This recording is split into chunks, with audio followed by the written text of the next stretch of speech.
dia tahu hubungan perselingkuhan Bu Ajeng dan Pak Pras.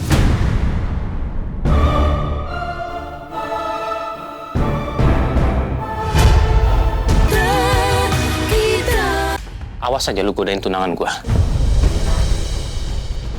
Untung aja Mas Rangga nggak nanyain soal berkas-berkas ini. Yasmin. Yasmin, tunggu, aku minta maaf. Mau apa lagi sih? Iya, aku minta maaf atas sikap aku tadi. Ya, aku ngelakuin itu karena aku cemburu ngeliat kamu deket sama Romeo. Mas, kamu ada deh. Kamu cemburu sama Romeo. Romeo sama aku aja udah sahabatan udah lama sebelum aku kenal sama kamu. Kenapa? Marah? Enggak, aku nggak marah. Aku cuman khawatir aja. Khawatir kalau kamu tuh masih deket-deket sama Romeo. Ya cemburu karena apa? Emang aku ngapain sama Romeo? Kamu tahu nggak? Selama ini Romeo tuh suka sama kamu. Aku nggak tahu Romeo suka sama aku. Romeo pernah ngomong sendiri di depan aku kalau dia suka sama kamu. Bahkan semenjak kita sudah tunangan pun dia tetap aja masih nekat deketin kamu. Itu yang bikin aku jadi khawatir. Reaksi dia juga biasa aja, Mas. Iya, ya karena kamu nggak bisa ngelihat. Kamu nggak bisa ngeliat sikapnya Romeo. Sedangkan aku bisa ngeliat gelagatnya Romeo seperti apa. Dia itu seperti mau merebut kamu dari aku. Kayak cuma perasaan kamu aja deh. Yang aku lihat Romeo tuh biasa aja dan aku rasa Romeo nggak suka sama aku, Mas. Aku sebagai tunangan kamu, aku capek toh, Mas. Capek dikekang seperti ini. Aku bukan yang mau mengekang kamu, bukan. Aku cuma takut kehilangan kamu. Yaudah gini, aku janji aku nggak akan mengekang kamu. Udah, kita lupain aja masalah ini sekarang, oke? Udahlah, Mas. Gini, aku janji. Aku mau balikin berkas ini, udah. Ya, oke. Ya, Yasmin. Yasmin, aku minta maaf, Yasmin. Yasmin ini lama-lama rese juga sama aku. Pakai sok ngambek lagi. Bikin aku muak.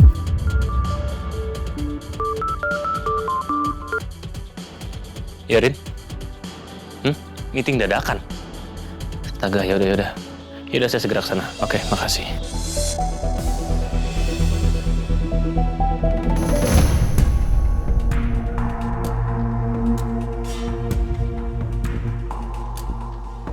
Turun lo. Ngapain lo berhenti di sini? Turun.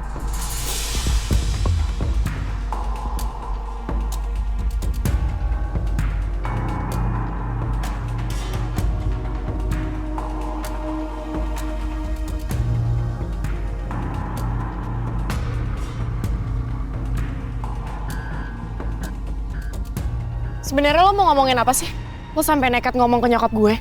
Gue udah tahu kalau lo yang nabrak bokap gue.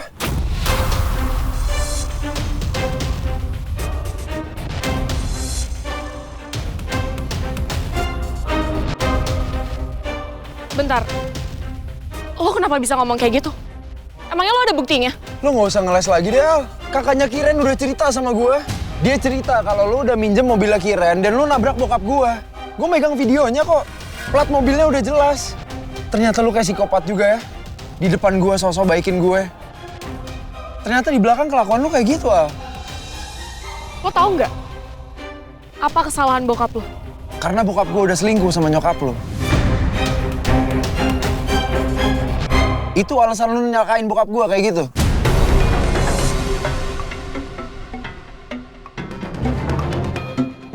Lo udah tahu kalau bokap lo selingkuh sama nyokap gue? Gue emang udah tahu selama ini. Bagus kalau lo tahu. Kenapa lo masih nyalain gue? Urus tuh bokap lo yang nggak tahu diri.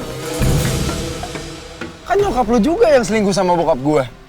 Lo nggak bisa 100% salahin bokap gue juga lah. Walaupun kayak gitu lo nggak punya hak buat nyakitin bokap gue. Apa yang dia lakuin itu nggak sebanding sama apa yang lo lakuin ke dia. Dan harusnya lo salahin juga nyokap lo. Kenapa dia mau selingkuh sama bokap gue? Lo nggak usah ngajarin gue ya. Lo udah tega bohongin gue, Al. Gue nggak terima. Oke. Mungkin gue emang salah karena gue nabrak bokap lo. Waktu itu gue emosi. Tapi gue nggak tahu kalau Pak Pras itu ternyata bokap lo. Jadi lo jangan ngerasa kayak lo orang paling menderita di dunia ini. Al, gue laporin lo ke polisi.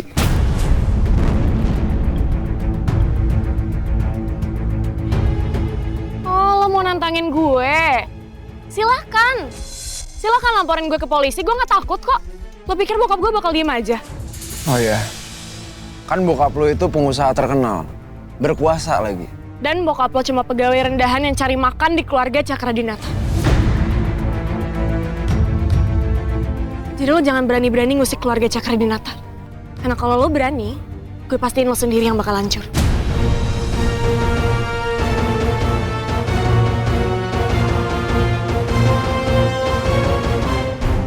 Jadi Alisa yang udah nabrak Pras. Karena Pak Pras adalah selingkuhan Bu Ajeng. Astaga, masalah anggota keluarga Cakradinata ini terlalu rumit buat dijelasin. Mereka punya tujuan masing-masing dan saling konflik satu sama lain.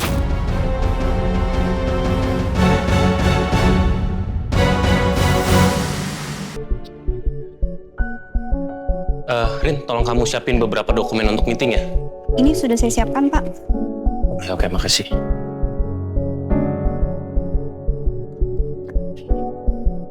Nih, kalau gitu saya permisi dulu. Iya.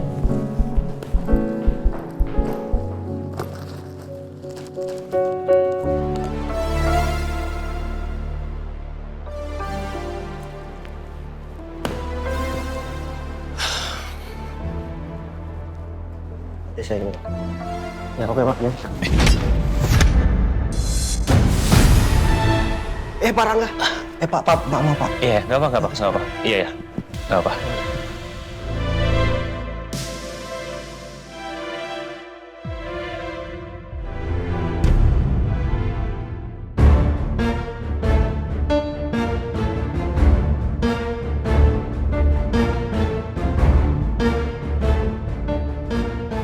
Berat rasanya buat nyampein kabar soal Alisa dan Bu Ajeng ke Pak Baskara. Pak Baskara kan punya riwayat sakit jantung. Aku khawatir sakitnya kambuh kalau dengar kabar ini. Tapi dalam penyelidikan, gak boleh ada informasi yang aku sembunyikan dari klien. Semoga Pak Baskara kuat mendengar kabar buruk ini.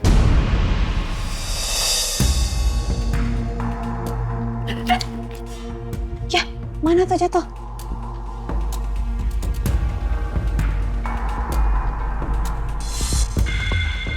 Nih, handphone.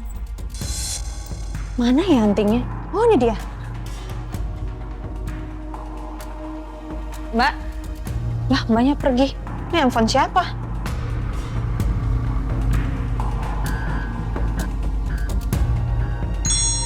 Dania, gue masih nyari yang lo butuh. Tapi gue butuh waktu. Ini handphonenya Dania. Loh, kok balas pesan sendiri sih?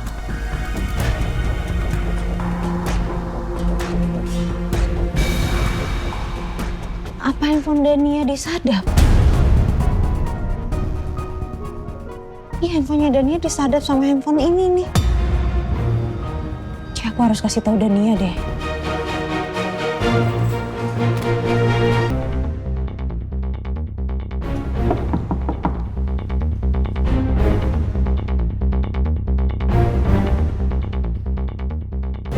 Mbak Dani, Pak Baskara ada? Pak Baskara di dalam.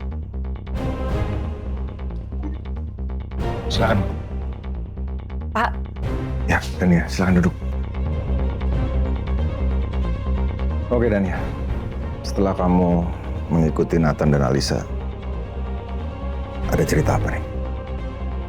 saya memiliki 2 informasi penting tentang Bu Ajeng juga Alisa. Tapi sebenarnya saya sedikit khawatir dengan kondisi kesehatan Bapak setelah mendengar kabar ini.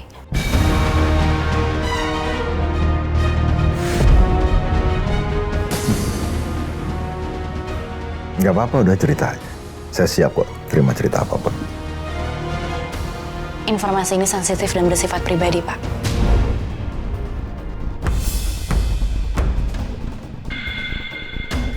Alfi, boleh tolong kamu keluar sebentar? Bisa, Pak. Permisi, Pak.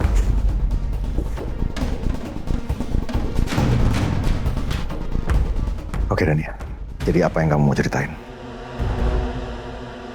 Saya udah siap. Bahkan sampai kemungkinan yang terburuk karena ya selama ini emang keluarga saya udah kacau. Semuanya nggak beres. Sebelumnya saya mau minta maaf, Pak. Kalau mungkin kabar yang saya bawa ini akan cukup berat untuk Pak Baskara.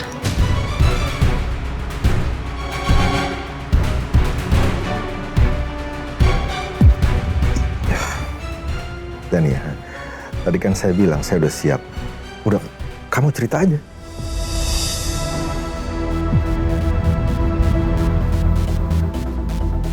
Jadi saya ngikutin Nathan dan Alisa ke sebuah tempat. Tapi ketika sampai mereka malah bertengkar. Bertengkar. Kira-kira apa sebabnya? Nathan bilang kalau Alisa lah yang menabrak Pak Pras.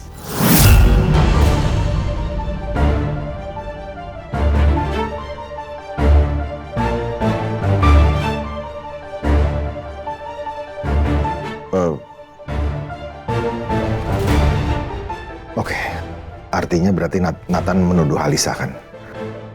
Kenapa dia harus ngomong kayak gitu? Oh, enggak lah. Ini pasti cuma fitnah kan?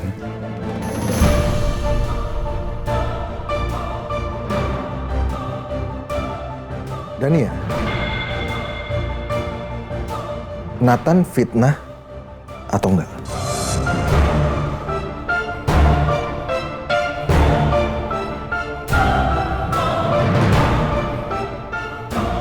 Sayang itu bukan fitnah, Pak.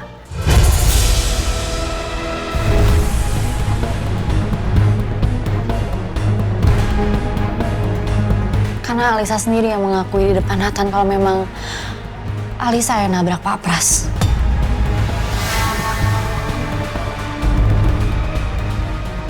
Jadi bener Alisa nabrak Pras.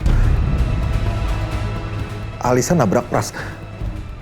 Berarti ada alasannya dong.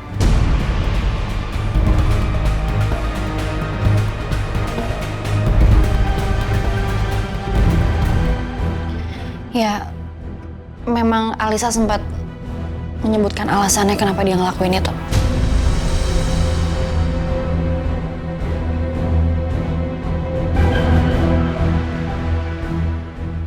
Ya, apa alasannya Dania? Pak, tapi sekali lagi saya akan sangat meminta maaf kalau ini benar-benar kabar yang tidak baik untuk didengar. Dania, udah kamu ceritain aja alasannya apa? Maaf. Oke. Apa yang kamu dengar? Apa alasannya? Alisa bilang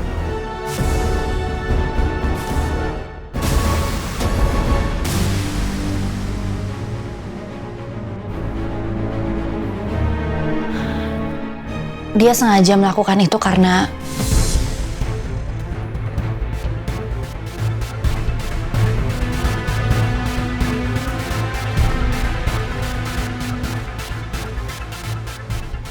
dia tahu hubungan perselingkuhan Bu Ajeng dan Pak Pras.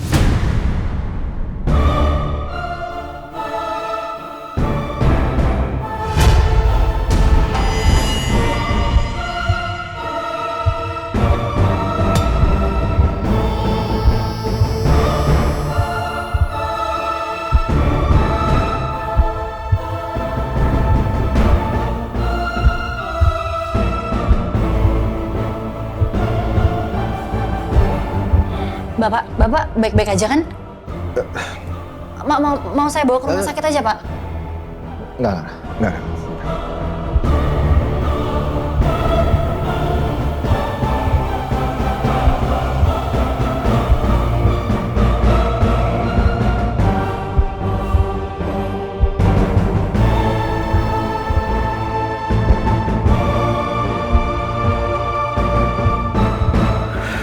Nggak perlu Nadia.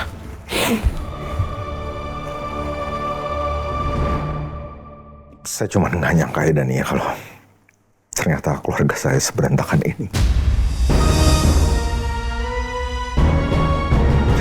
Anak-anak, istri saya semua punya masalah.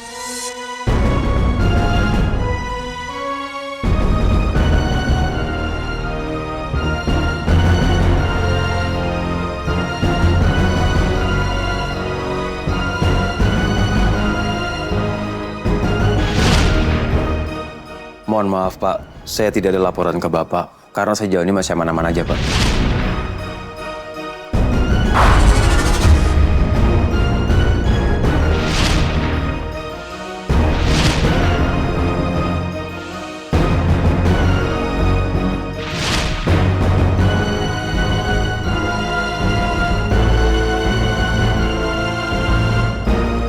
Pantes aja selama ini Pras nggak pernah cerita yang jujur soal kegiatan dia sama Ajeng. Ternyata mereka main api di belakang saya.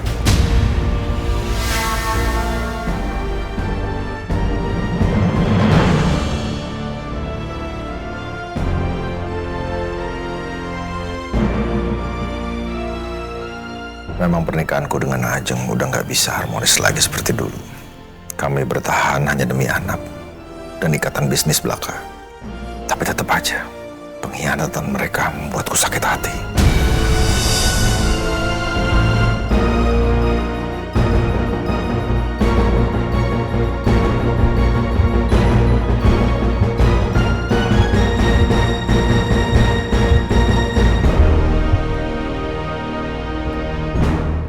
Pak, apa nggak lebih baik kita ke rumah sakit aja untuk cek kondisi Bapak? Gak apa-apa Dania, gak apa-apa. Kamu tenang aja. Saya cuma berusaha menenangkan diri saya sebentar. Dari awal saya memang udah sempat ragu Pak mau cerita hal ini. Karena seperti yang saya bilang, saya khawatir dengan kondisi kesehatan Bapak setelah Bapak mendengar kabar yang saya bawa. Enggak Dania. Saya malah sekarang berterima kasih sama kamu. Karena kamu udah bekerja dengan profesional. Kamu bekerja cepat sampai akhirnya semuanya terungkap. Ya dan banyak informasi-informasi baru yang baru aja saya dengar. Sejak saya memakai jasa kamu. Terima kasih Janaya. Sama-sama Pak. Oke. Sepertinya untuk langkah awal, kita harus tahu bagaimana kondisi Pras.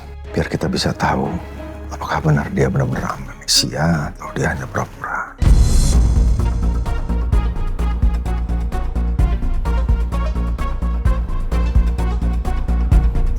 Tapi kamu tolong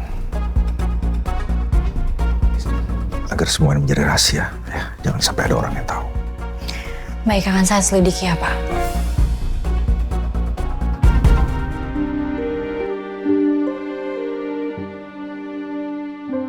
Kasihan Pak Baskara. Pasti saat ini beliau merasa sangat terpukul mengetahui masalah anak istrinya.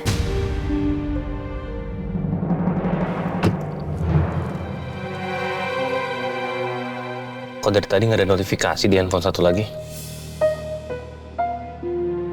Tapi nggak mungkin juga, Dania itu nggak kontak informannya dia. Mana sih handphonenya?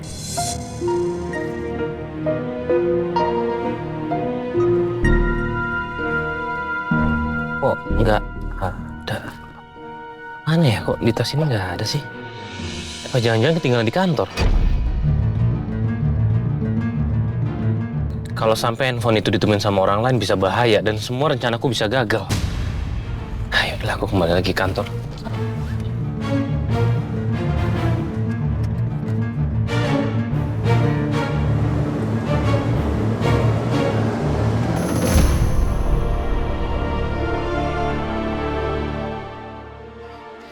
Mbak Dania. Mbak, kenapa kok lari-lari? Ada yang pengen saya omongin sama Mbak Dania. Ada apa Mbak? Kayaknya nggak bisa ngomong di sini deh Mbak. Mendingan kita ngomong di tempat yang sepi aja. Mari.